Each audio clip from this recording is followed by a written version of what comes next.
Hey there, welcome in this quick tutorial. We are going to show you that how to turn off screen time breaks on TikTok. It's super easy and we will make sure you get it right. Just make sure you are logged in and using the latest version. Make sure to watch the complete video and follow each step carefully to avoid forgetting anything and making mistakes. Firstly, you have to open the TikTok app. Click on the profile. Click on the three lines which appear at right top corner. Click on settings and privacy. Now you have to scroll.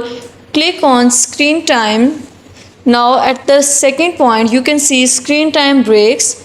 You can see your screen time breaks of 10 minutes, 20 minutes, 30 minutes, custom time and the turn off. You have to select on turn off. In this way your screen time breaks will be turn off on TikTok. Thank you so much. That was all.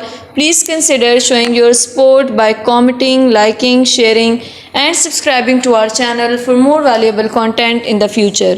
Your engagement is highly appreciated. I wish you very good luck. Thanks.